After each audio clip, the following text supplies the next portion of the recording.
हरे कृष्णा। आप सभी का आज का दिन मंगलमय और शुभ हो। आज दिनांक है 29 दिसंबर, दिन है सोमवार और आज पौष मास के शुक्ल पक्ष की दशमी तिथि है। दशमी तिथि आज सुबह 10:11 से आरंभ होगी और इसका समापन अगले दिन मंगलवार को सुबह 7:50 पर होगा। आज का ब्रह्मा मुहूर्त सुबह 5:35 से 6:23 तक रहेगा। सूर्योदय सुबह 7:11 पर होगा और सूर्यास्त शाम 5:46 पर होगा। आज का राहुकाल सुबह 7:30 से 9 बजे तक रहेगा। अब आज आप सुनेंगे पौष मास महात्म्य का आज का पावन अध्याय, लेकिन उससे पहले हम श्रवण करेंगे सीता नित्यनेम की कथा। जो भक्त सीता नित्यनेम की कथा नहीं सुनना चाहते, वे इस भाग को स्किप करके आगे आने वाली पौष मास महात्म्य की कथा सीधे सुन सकते हैं। यह वही दिव्य कथा है जिसे माता सीता प्रेम और श्रद्धा से कहा करती थी और जिसे प्रभु श्री राम एकाग्र भाव से सुना करते थे। एक दिन श्री राम भगवान को किसी काम के लिए बाहर जाना पड़ा, तो सीता माता कहने लगी कि भगवान मेरा तो 12 वर्ष का नित्यनेम है। अब आप बाहर जाएंगे तो मैं अपनी कहानी किसे सुनाऊंगी? तब श्री राम ने कहा कि सीते आप कुएं की पाल पर जाकर बैठ जाना और वहां पर जो भी औरतें पानी भरने आएंगी उन्हें अपनी कहानी सुना दिया करना। सीता माता कुएं की पाल पर जाकर बैठ गई। तभी एक स्त्री आई। उसने रेशम की जरी की साड़ी पहन रखी थी और सोने का घड़ा ले रखा था। सीता माता उसे देखकर कहने लगी, बहन मेरा 12 वर्ष का नित्यनेम सुन लो। पर वह स्त्री बोली कि मैं तुम्हारा नित्यनेम सुनूंगी तो मुझे तो घर जाने में देर हो जाएगी और मेरी सास मुझसे झगड़ा करेगी। इसलिए उसने कहानी नहीं सुनी और अपने घर चली गई। लेकिन उसके घर जाते ही उसकी रेशम चेरी की साड़ी फट गई। सोने का घड़ा मिट्टी के घड़े में बदल गया। सासू ने देखा तो पूछा, अरे बहू यह किसका दोष अपने सिर लेकर आ गई है? बहू बोली, माँ जी कुएं पर एक औरत बैठी थी। उसने अपनी कहानी सुनने के लिए कहा, लेकिन मैंने नहीं सुनी। शायद उसी का यह फल मुझे मिला है। बहू की बात सुनकर अगले दिन वही साड़ी और वही घड़ा लेकर सास कुएं की पाल पर गई। सास को वहीं पर सीता माता बैठी मिली तो माता सीता ने कहा, बहन मेरी कहानी सुन लीजिए। सासू बोली, एक बार छोड़ मैं तो 4 बार कहानी सुन लूंगी।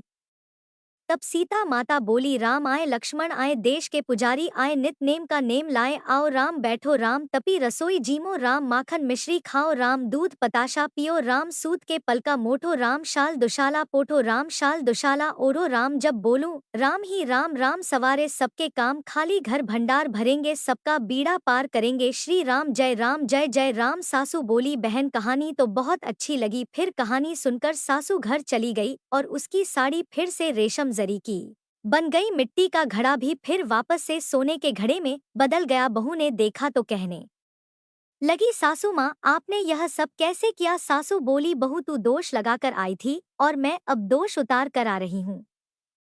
बहू ने पूछा कि माँ जी वह कुएं वाली स्त्री कौन है? सासू ने बताया कि वह तो सीता माता थी। वह पुराने से नया कर देती है, खाली घर में भंडार भर देती हैं। वह लक्ष्मी जी का वास घर में कर देती हैं और मनुष्य की जो भी इच्छा हो उसे पूर्ण कर देती हैं।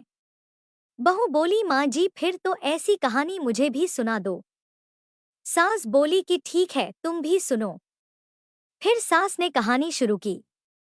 राम आए, लक्ष्मण आए, देश के पुजारी आए, नित नेम का नेम लाए।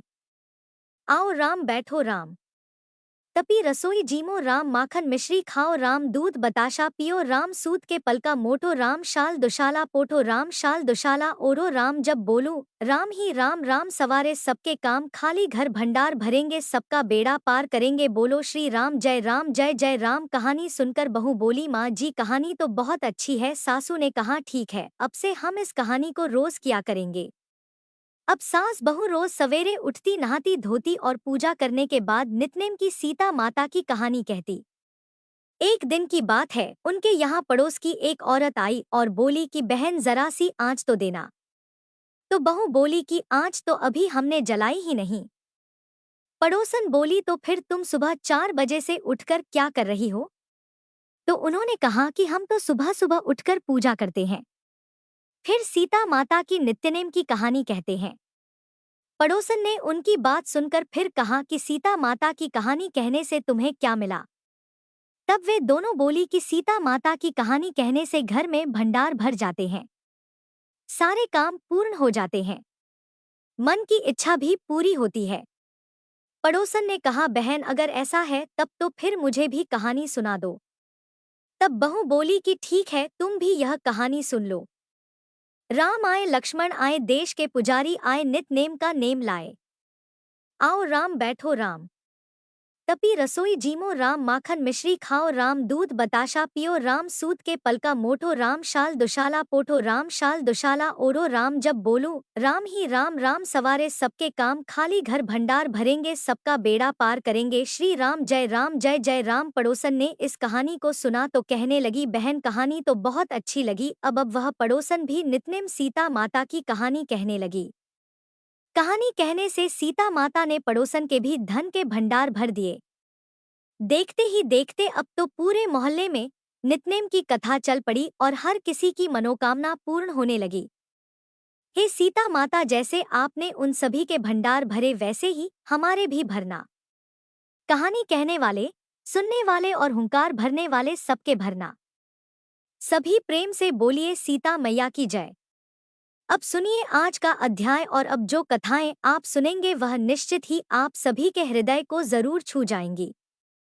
इसलिए कमेंट करके जरूर बता दीजिएगा कि यह कथाएं आपको कैसी लगी।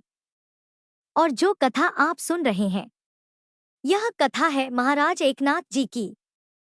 इनका नाम महाराष्ट्र में बहुत लोकप्रिय है। श्री ज्ञानेश्वर का नाम गंभीर बना देता है, तुकाराम जी के नाम में लीनता है, रामदास जी के नाम की धाक है, वैसे ही इनके नाम में सबको प्रसन्न कर देने की शक्ति है। कारण इनका चरित्र ऐसा ही है जो आप आगे सुनेंगे। काशी में जैसे गंगा जी बहती हैं, वैसे ही महाराष्ट्र में विशेषकर पैठण में एकनाथ जी की स्मृति गंगा बहती है। आज भी महाराष्ट्र में चारों ओर एकनाथ षष्ठी मनाई जाती है और पैठण में तो इस दिन सभी दिशाओं से यात्री एकत्रित होते हैं और इस स्मृति गंगा में स्नान कर कृतार्थता अनुभव करते हैं। प्रतिष्ठान या पैठण किसी समय विद्या का एक प्रधान केंद्र स्थान था, लेकिन आज पैठण में और तो कुछ नहीं, लेकिन एकनाथ जी की दिव्य स्मृति जरूर है। पैठण की विद्या सफल हो गई जब वहां पर एकनाथ जी का जन्म हुआ। पैठण में एकनाथ महाराज जी का स्थान अभी तक है। योगक्षेम वहां के न्याय से उनके वंशधरों को मिली हुई जागीर भी वहां पर है, वंशधर भी हैं। एकनाथ महाराज जी की स्मृति और उनका कार्य भी है और उनकी स्मृति के उत्सव आज भी होते हैं। श्री एकनाथ महाराज जी के परदादा भानुदास जी ऋग्वेदी महाराष्ट्र देशस्थ ब्राह्मण थे, जिनका जन्म शाके 1370 के लगभग पैठण में यानी प्रतिष्ठान क्षेत्र में हुआ। शक्करता शालिवाहन यानी सातवाहन की राजधानी इसी नगर में थी और तब से यह स्थान संस्कृत विद्या का केंद्र स्थान सा हो रहा था। इसी से इसे दक्षिण की काशी भी कहते थे। चारों वेद, 6 शास्त्र और 18 पुराणों का जैसा अध्ययन पैठण में होता था, वैसा दक्षिण में अन्य कहीं भी नहीं होता था। ज्ञानेश्वर प्रवृत्ति भाई बहन को शुद्धि पत्र लाने के लिए 13वें शतक में आलंदी के ब्राह्मणों ने ही पैठण भेजा था। ऐसी इस पुनीत विद्या नगरी में एक पवित्र कुल में भानुदास जी का जन्म हुआ था। भानुदास जी दामाजी पंथ के समकालीन थे और उन्होंने शाके 1390 से 97 के बीच में जो भयंकर दुर्भिक्ष अकाल पड़ा था वह भी उन्होंने देखा। भानुदास जी के समय पंढरपुर के भागवत धर्म का परिचय पैठण में बहुत ही थोड़े कुलों को था। ऐसे ही महान भागवत धर्मी कुल में भानुदास जी उत्पन्न हुए। इनके पूर्वजों का विशेष हाल तो पता चलता नहीं है, फिर भी बचपन में ही भानुदास जी में जो गुण प्रकट हुए उनसे उनके उच्च कुल चरित्र का पता अवश्य लगता है। जिस कुल को शुद्धाचरण का कुलजात सहज ही अभ्यास होता है, उसमें उत्पन्न होने वाले पुरुष प्रायः सदाचार संपन्न ही होते हैं। भानुदास जी के परपोते एकनाथ और एकनाथ जी के नाती मुक्तेश्वर इस क्रम से जिस कुल में 100-150 वर्षों के अंदर 3-3 कुल दीपक प्रज्वलित हुए, उस कुल की शुद्ध परंपरा के विषय में और किसी दूसरे प्रमाण की भला आवश्यकता ही क्या है। एकनाथ जी जैसे सत्पुरुष का जन्म किसी ऐसे वैसे कुल में तो नहीं हुआ करता। ईश्वर निष्ठा, सदाचार संपन्नता, सत्य प्रीति, एक निष्ठता इत्यादि सद्गुण जिस कुल में परंपरा से चले आते हैं, उसी कुल में ही तो एकनाथ जी जैसे अद्वितीय महात्मा उत्पन्न होते हैं। और अनेक पीढ़ियों का तप ऐसे महापुरुष अवतार के रूप में ही फलित होता है। इसलिए जिस महात्मा की भक्ति से पहली बार भगवान को यह कुल प्रिय हुआ, भगवान की विशेष कृपा इस कुल पर हुई, उन भानुदास जी का चरित्र ही इस अध्याय में आज आप पहले सुनिए। भानुदास जी का यज्ञोपवीत संस्कार जब हो चुका तब उनके पिता ने उनको लौकिक विद्या सिखाना शुरू किया, इस अभिप्राय से कि हमारा लड़का कुछ सीख कर साक्षर हो जाएगा। परंतु पूर्व कर्म से जिसकी बुद्धि पर हरि भक्ति के ही दृढ़ संस्कार जमे हुए थे, उसे भला लौकिक विद्या कैसे भाती। पिता ने बहुत समझाया बुझाया, यहाँ तक कि समझाने बुझाने का असर नहीं हुआ तो डराया धमकाया, लेकिन कोई लाभ नहीं हुआ। एक दिन पिता के बहुत डांटने डपटने पर 10 वर्ष के बालक भानुदास रूट गांव के बाहर एक बहुत पुराना मंदिर था, उसी के तहखाने में जाकर छुप गए। वो जगह ऐसी थी जहां बिल्कुल अंधेरा था, कहीं पर बिल्कुल भी प्रकाश नहीं, यहाँ तक कि वहां पर कोई भी व्यक्ति आता जाता तक नहीं था। आना जाना तो छोड़िए, उसके आसपास तक कोई भी दिखाई नहीं देता था। वहां पर एकदम सन्नाटा रहता था। ऐसे ही सुनसान घने अंधेरे स्थान पर भगवान सूर्य की एक मूर्ति थी। भानुदास जी वहां पर ऐसे ही पूरे 7 दिन तक छुपे रहे। पिता को अपने पुत्र का कोई पता नहीं चला। तो जब इतने दिनों तक पुत्र वापस नहीं लौटा, ना ही उसका कोई पता चला, तो पिता विवश होकर शोक करने लगे। उधर भानुदास जी ने सूर्यनारायण के चरण पकड़े, प्रेमाश्रों से उन्हें स्नान कराया और गदगद होकर उनसे करुण प्रार्थना करने लगे। 2 दिन अन्न जल के बिना बीतने पर तीसरे दिन सूर्योदय के समय एक दिव्य ब्राह्मण दूध का एक पात्र लिए उनके सामने प्रकट हुआ, जिन्होंने कहा, पुत्र मैं विश्व चक्षु सूर्यनारायण हूँ। तुम्हारे पिता ने बहुत समय तक मेरी आराधना की, इससे तो मेरी कृपा से तुम्हारा जन्म हुआ है, और इसी जन्म में तुम्हें परमात्म लाभ होगा और तुम कृतार्थ हो जाओगे। यह कहकर ब्राह्मण ने भानुदास जी को भरपेट दूध पिलाया और उनके सिर पर वरद हस्त रखा। इस तरह 7 दिन तक रोज भानुदास को दूध मिलता रहा। 10वें दिन भानुदास मंदिर के बाहर निकले। पिता ने अपने पुत्र को पाया देखकर सबको बड़ी प्रसन्नता हुई। सूर्य भगवान के प्रसाद की कथा शीघ्र ही फैल गई और भानुदास जी का पहले जो नाम था वह बदलकर भानुदास यानी सूर्योपासक हो गया। कहते हैं कि इसके बाद भानुदास ने 3 गायत्री पुरचरण किए। एकनाथ जी ने भी अपने भागवत ग्रंथ में भानुदास जी को वंदन करने के प्रसंग से ही इस कथा का वर्णन किया है। फिर समय आने पर भानुदास जी का विवाह हुआ। कुछ वर्षों के बाद भानुदास जी के माता पिता परलोक सिधारे और गृहस्थी का सारा भार अब भानुदास जी के सिर पर आ पड़ा। परंतु गृहस्थी में तो उनका ध्यान ही नहीं था। पांडुरंग की भक्ति के सिवा और कोई भी धंधा उन्हें प्रिय था ही नहीं। ना तो वे व्यापार करते, ना ही किसी की नौकरी। अब इस निष्प्रह वृत्ति के कारण घर में अन्न वस्त्र का जुटना भी बड़ा मुश्किल हो गया। बाल बच्चों को दरिद्रता के कष्टों में ही रहना पड़ रहा था। घर में बाल गोपालों के रहते हुए भी गणिका उनकी पत्नी का मन सदा उदास रहता था। भानुदास जी का ऐसा हाल बेहाल देखकर उनके सगे संबंधियों ने उन्हें कुछ पूंजी जुटा दी और कहा कि इससे आप कपड़े की दुकान कर लीजिए। जो भी लाभ हो उससे अपने परिवार का पालन पोषण कीजिए और जो मूल हो वह धीरे धीरे चुका दीजिएगा।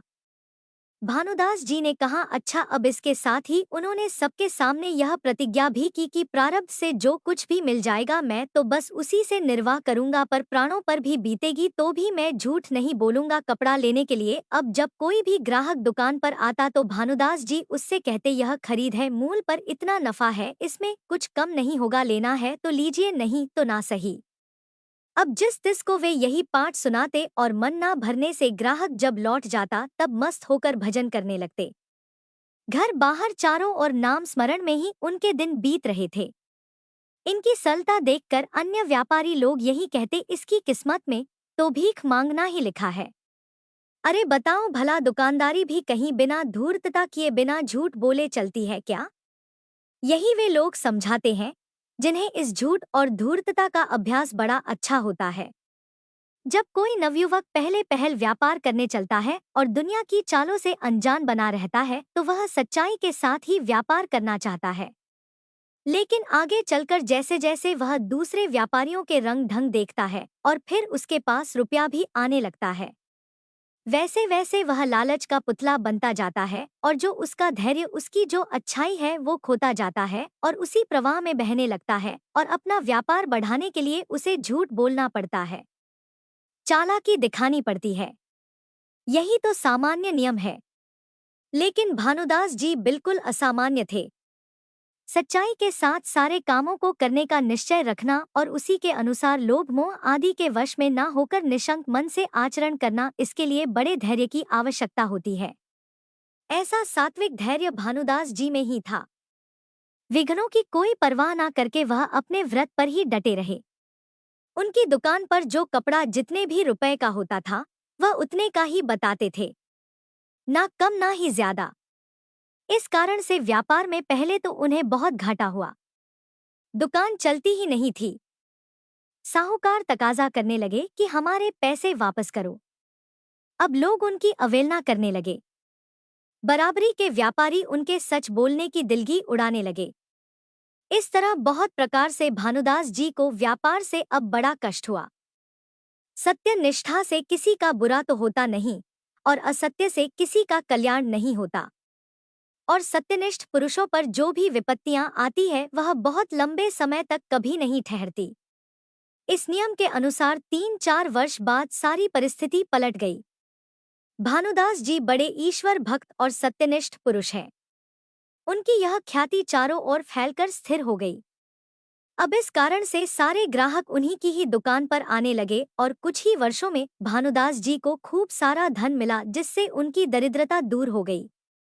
बाल बच्चों के सारे कष्ट दूर हुए और घर में लक्ष्मी जी विराजने लगी। भानुदास जी की साख जम गई। पर इससे उनके अनेक साथी व्यापारी अब उनसे ईर्ष्या करने लगे।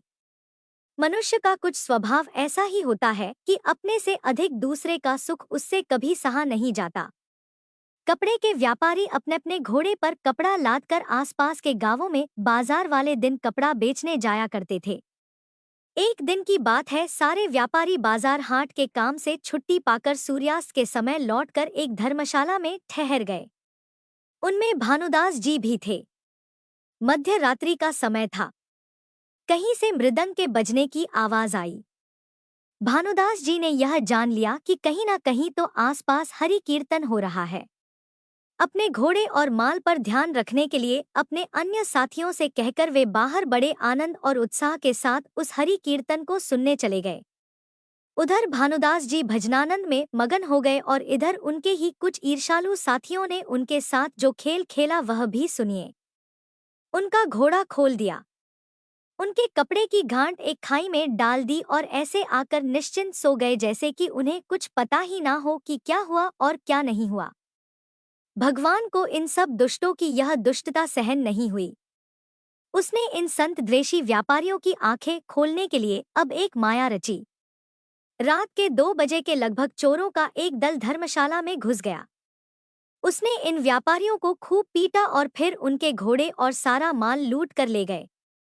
भानुदास जी जैसे साधु पुरुषों के साथ हम लोगों ने ऐसी दुष्टता की है। इस बात का अब कुछ व्यापारियों को बड़ा दुख हुआ और वे भानुदास जी के वापस लौट कर आने की बाट जोहते हुए बैठे रहे। उधर हरि कीर्तन जब समाप्त हुआ और भानुदास जी वहां से लौटे, तब रास्ते में एक ब्राह्मण उनके घोड़े की लगाम पकड़े खड़ा हुआ मिला। भानुदास जी ने उससे अपना घोड़ा लिया और धर्मशाला में पहुंचे।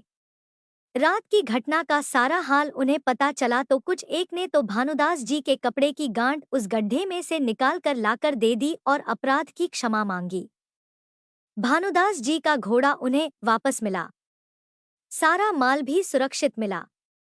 चोरों की मार से भी बच गए और रात भर हरि कीर्तन का आनंद भी लेते रहे और इधर उनसे ईर्ष्या करने वालों के तो घोड़े सारा माल चोरों के हाथ लग गया। ऊपर से ब्याज में मार भी अलग पड़ी। इन बातों का ही विचार करते हुए भानुदास जी बैठे हुए थे। उन्हें यह ध्यान हुआ कि स्वयं भगवान ने ही मेरी रक्षा की थी और वे मेरे घोड़े की लगाम जिन्होंने मेरे हाथ में दी वह और कोई नहीं, ब्राह्मण वेशधारी पुरुष स्वयं विट्ठल भगवान ही थे। अब तो यह सोचकर भानुदास जी का हृदय प्रेम से गदगद हो गया। दामा जी के लिए विट्ठू महार का भेष धारण करने वाले भगवान ने भानुदास के लिए एक पहर तक अश्वपाल का काम किया। यहाँ पर विट्ठू विट्ठल विट्ठोबा भगवान विष्णु के शब्द के अपभ्रंश हैं। पंढरपुर के विट्ठल या विट्ठोबा साक्षात श्री कृष्ण ही हैं और उनके साथ रुक्मणी माता भी हैं, जो रखुमाई आई यानी माई कहलाती हैं और महार अंत्यजों की एक जाति है। तो अपने भक्त दामा जी के लिए भगवान विट्ठल महार का भेष धारण करके आए थे। तो यह अब उस भक्तवत्सल भगवान की महिमा के लिए तो उपयुक्त ही हुआ, लेकिन जिस कारण से दूसरों को ईर्ष्या हुई और भगवान को कष्ट हुआ उस व्यापार को ही मैं अब त्याग दूंगा, ऐसा भानुदास जी ने निश्चय कर लिया। उन्होंने सोचा कि मेरे इस व्यापार के कारण भगवान को अश्वपालक बनना पड़ा, मेरे घोड़े की रक्षा करनी पड़ी। आधी रात को मेरे घोड़े को लेकर भगवान खड़े रहे। ऐसा व्यापार मेरे किसी काम का नहीं कि मैं अपने ही भगवान को मेरे ही कारण कष्ट पहुंचाऊं। तो उन्होंने अपना वह सारा कपड़ा अन्य व्यापारियों को उसी समय बांट दिया और खुद बिल्कुल निश्चिंत हो गए। अब भानुदास जी व्यापार के लिए सदा अलग ही हो गए। मान अभिमान छोड़कर दिन रात ईश्वर का भजन करने लगे। महिपत बाबा जी ने अपनी प्रेम भरी वाणी से भानुदास जी के इस समय का, जब उन्होंने व्यापार त्यागा, उस समय के जो जीवन क्रम था उसका वर्णन इस प्रकार से किया है कि उनको किसी भी सांसारिक सुख के लिए किसी का मुंह नहीं ताकना पड़ता था। प्रपंच चिंता उनकी बिल्कुल छूट गई थी। पत्नी पुत्र आदि के साथ रहते हुए भी उनकी उदासीन वृत्ति थी। वह आषाढ़ी और कार्तिकी एकादशी के अवसर पर पंढरपुर की यात्रा करते थे, क्योंकि उस समय एकादशी के शुभ अवसर पर पंढरपुर में बड़ा भारी मेला लगता था। वहां दर्शन करने के लिए दूर दूर से भक्तगण आया करते थे और वहां पर वे रेतीले मैदान में प्रेम से भगवत भजन करते हुए तल्लीन हो जाया करते थे। नाना प्रकार की कवित्व कला से भगवान मेघश्याम के रूप और गुणों का ध्यान करते थे। उनके हृदय में जो भगवत प्रेम था वही उनके कंठ से कीर्तन के रूप में बाहर निकलता था। उनकी वाणी सुनकर दुष्ट और मूर्ख से मूर्ख लोग भी प्रेम से मुग्ध हो जाते थे। उन्हें भी सदा इनके मुख से भगवान के गुणगान सुनने की ही इच्छा बनी रहती थी और वे जितना मिल जाए उसी में संतुष्ट रहने वाले थे। कभी किसी से कोई याचना नहीं करते थे। जो अन्न वस्त्र इच्छा से मिल जाता उसी के साथ आनंद के साथ अपना निर्वाह किया करते थे। अपना पराया भाव भी उनमें नहीं रह गया था। सर्वत्र वह एक ही भाव अनुभव करने लगे। अब उनके चित्त में कोई दूसरा विकल्प ही नहीं रहा भगवान के सिवा। भानुदास जी ऐसे परम भक्त हुए और भक्ति के ही परम आनंद में उनके मुख से अनेक अभंग निकले। यह अभंग उनके शुद्ध प्रेम के दर्पण हैं। उनके ऐसे अनगिनत अभंग आज भी मिलते हैं, जिनमें से कुछ इस प्रकार से हैं। वे कहते थे कि इन कानों से तेरा नाम और तेरे ही गुण सुनूंगा, इन पैरों से हे प्रभु तीर्थों के रास्ते पर ही चलूंगा। इसके अलावा यह पैर मेरे किसी और दिशा की तरफ कभी नहीं बढ़ेंगे। यह नश्वर देह और किस काम आएगी। भगवान मुझे ऐसी प्रेम भक्ति दो कि मुंह से आपका ही नाम अखंड रूप से लेता रहूं। पेट के लिए कोई धंधा व्यर्थ के लिए मैं कभी नहीं करूंगा। उच्छिष्ट प्रसाद से ही अपना पेट भरूंगा। अपनी स्तुति और दूसरों की निंदा हे गोविंद मैं कभी ना करूं। सब प्राणियों में हे राम मैं बस तुझे ही देखूं और तेरे ही प्रसाद से संतुष्ट रहूं। हे देव यह भानुदास और कुछ नहीं मांगता। बैकुंठ लोक में हमें कमी ही किस बात की है। बैठकर राम नाम के ध्यान का अनुष्ठान करें। भानुदास जी कहते हैं कि इस कलयुग में राम नाम की पताका फहरा दी गई है। अब उन्मनी समाधि नहीं याद आती। विट्ठल भगवान को देखने से ही मन आनंदित हो जाता है। यही भगवान परमानंद है, आनंद के कंद है। मन में भगवान का रूप ऐसे आकर बैठ गया है कि जागते सोते स्वप्न में कहीं कोई भी अवस्था याद ही नहीं आती। हृदय को दृढ़ करके जो मैं आया तो गोसाई मिल गए और जन्म मरण का बंधन टूट गया। भानुदास यही मांगता है भगवन की यही वर दो कि मैं सिर्फ और सिर्फ तेरी ही सेवा करूं। अब तो चाहे जितने भी जन्म हो सब तेरी ही सेवा के लिए हो। भानुदास ऐसे परम प्रेमी भक्त थे। एकादशी का व्रत और पंडरी की यात्रा का नियम उनका अखंड था। प्रति आषाढ़ी और कार्तिकी एकादशी को पंढरपुर की यात्रा वे अवश्य करते थे। आंखें भरकर ईंट पर खड़े पलरीनाथ के लावण्य रूप का दर्शन करने में उन्हें बड़ा आनंद आता था और इस आनंद का उन्होंने जहां तहां वर्णन भी किया है। इसी का उन्होंने सबको उपदेश भी किया है। उन्होंने हमेशा भगवान से यही प्रार्थना भी की है कि जन्म जन्मांतर में मेरी यही इच्छा पूरी करो कि मैं सदा भगवन नाम लेता रहूं और मुझे सदा संतों का समागम प्राप्त हो। पंडरीनाथ ने भानुदास जी को अपने स्वरूप में स्थान दिया। भानुदास जी धन्य हुए। उन महाभागवत को हम सबका सहस्त्रों प्रणाम पहुँचे। भानुदास महाभागवत तो थे ही पर उन्होंने महाराष्ट्र मंडल की एक और बहुत बड़ी सेवा भी की है। दरअसल श्री विट्ठल जी की मूर्ति भानुदास जी अनारगोदी से वापस लेकर आए। इससे उनका यश चारों ओर फैल गया और वह मूर्ति वापस लाने का जो प्रसंग है वह इस प्रकार है कि भानुदास जी के समय तुंगभद्रा नदी के तट पर विजयनगर उर्फ अनारगोदी राज्य में कृष्ण राय नामक बलशाली राजा राज्य करते थे। विजयनगर में इन जैसा पराक्रमी दृढ़ तेजस्वी विद्वान और धर्मनिष्ठ राजा दूसरा कोई नहीं था। इन्होंने 22 वर्ष राज्य किया।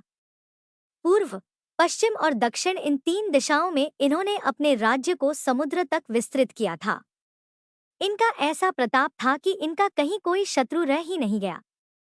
बीजापुर के इस्माइल आदिशाह को परास्त करके इन्होंने रामेश्वर से लेकर बेलगांव तक अपना सिक्का चलाया।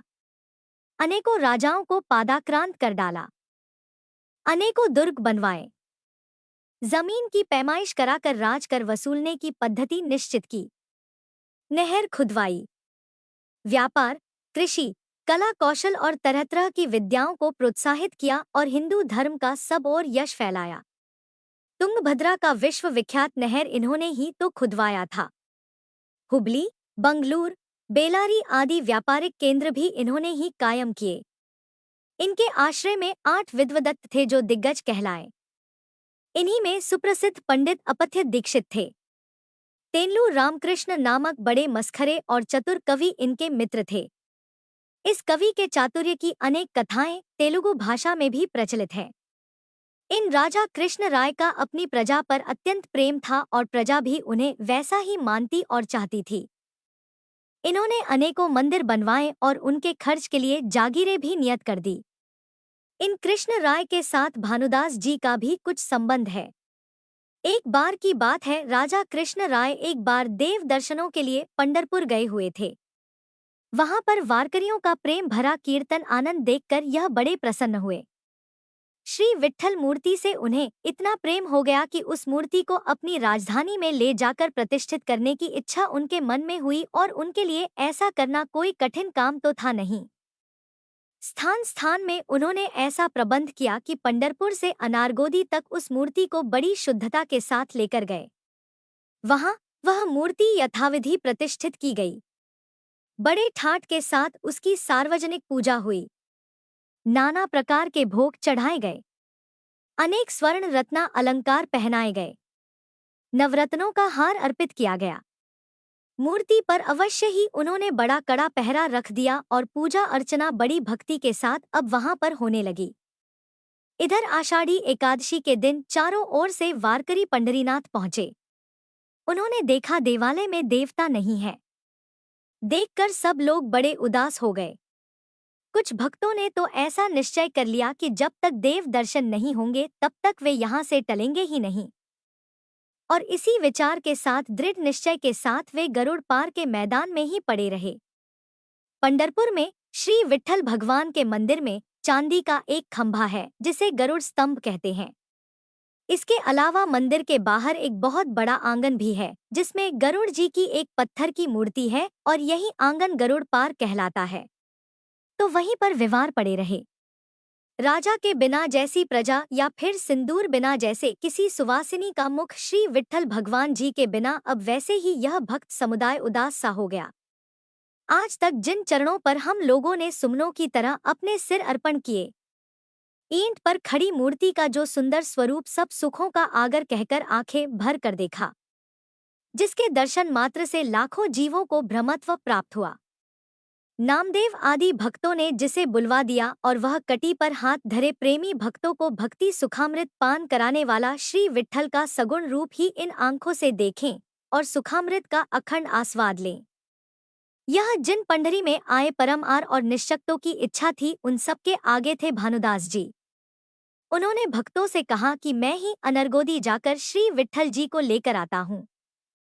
आप लोग तब तक यहीं निश्चिंत होकर अखंड नाम घोष करते रहिए। ऐसा कहकर भानुदास जी अनारगोदी चले गए। वहां पहुंचकर उन्होंने तुंगभद्रा नदी में स्नान किया और नित्य कर्म करके प्रभु की खोज में निकले। भानुदास जी अपने सदाचरण, भक्ति और ब्रह्मानुभव से पांडुरंग के प्यारे हो ही चुके थे। अब मध्य रात्रि के लगभग वह राजमहल के पास पहुंचे। दरवाजों में लगे ताले अपने आप ही खुल पड़े और एक क्षण के अंदर ही भानुदास आराध्य देव श्री विट्ठल मूर्ति के सामने खड़े हुए थे। भानुदास जी को उस समय अपनी देह का भान ही नहीं था। उन्होंने भगवान के चरणों का दृढ़ आलिंगन किया।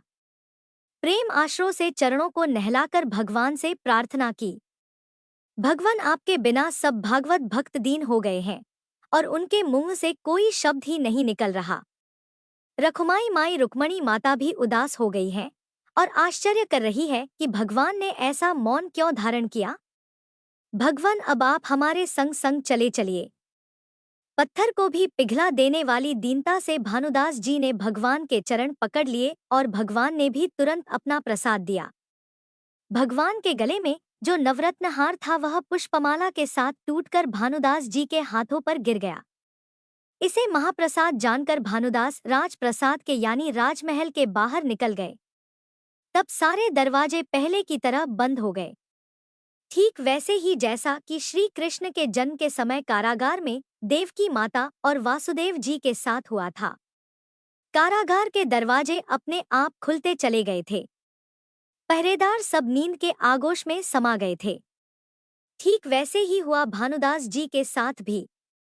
अब इसे महाप्रसाद जानकर भानुदास जी राजमहल से बाहर निकले तो सारे दरवाजे पहले की तरह बंद हो गए। उधर भोर में जब पुजारी भगवान की आरती करने आए तब आकर उन्होंने देखा कि ठाकुर जी के गले में तो नवरत्नहार नहीं है। तुरंत जाकर उन्होंने राजा को इस बात की खबर दी। बड़ा कीमती हार था।